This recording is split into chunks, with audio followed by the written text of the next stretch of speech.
local jurisdiction of the court issuing it. ഉദാഹരണം, എറണാകുളത്ത് നിന്നൊരു കോർട്ട് വാറണ്ട് ഇഷ്യൂ ചെയ്തു, തിരുവനന്തപുരത്താണ് കക്ഷി, അവിടുന്ന് അറസ്റ്റ് ചെയ്യാനാണ്.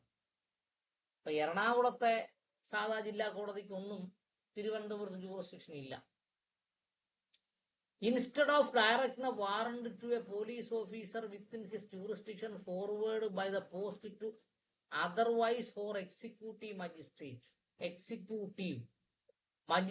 or district superintendent of police or commissioner of police within the local limit whose jurisdiction to be executed.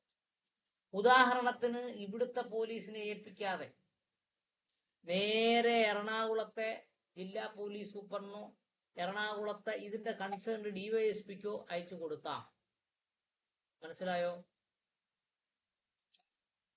അടുത്തെന്താ പറഞ്ഞേ?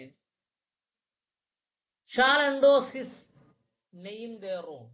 ആ വാറണ്ടിൽ പ്രത്യേകം പറയുന്നു, എറണാകുളത്തെ ഡിസ്ട്രിക്ട് പോലീസ് സൂപ്രണ്ട് വാറണ്ട് നടപ്പാക്കി തരണം. If applicable, practicable, causes it is executed in the manner herein before provided. പറ്റുമെങ്കിൽ നമ്മൾ മുകളിൽ പറഞ്ഞ പോലെ വാറണ്ട് എന്ത് ചെയ്യാം? എക്സിക്യൂട്ട് ചെയ്യാം.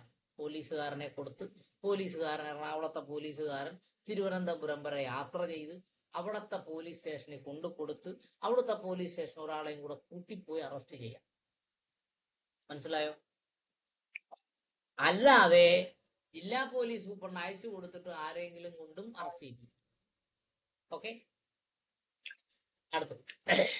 The court issuing a warrant under subsection 1 shall forward along with the warrant the substance of information against the person to be arrested together with such documents, if any, as may be sufficient, enable the court to acting under section 83 decided whether bail should or should not be granted. അങ്ങനെ arrest ചെയ്താൽ, arrest ചെയ്തതിന് ശേഷം bail കൊടുത്ത് വിട്ടയക്കണമോ? എങ്ങനെ bail കൊടുക്കുന്നേ? 2 ഷുവർട്ടിയും ബോണ്ടും വെച്ചുകൊണ്ട് പോലീസുകാർക്ക് bail കൊടുക്കാമോ, പോലീസുകാർ ബെയിൽ കൊടുക്കാൻ പാടില്ലയോ എന്ന് ഔട്ട്സൈഡ് ജൂറിസ്ഡിക്ഷനിൽ എക്സിക്യൂട്ട് ചെയ്യാൻ അയക്കുന്ന വാറണ്ടിൽ വ്യക്തമായി പറഞ്ഞിരിക്കണം. മനസ്സിലായോ? 81 കുറച്ച് ഇമ്പോർട്ടന്റ് ആണ്, കാരണം ഒത്തിരി സബ്സെക്ഷൻ കാണുന്നത് കണ്ടോ? 3 സബ്സെക്ഷൻ, അത് നോക്കിക്കോ. 81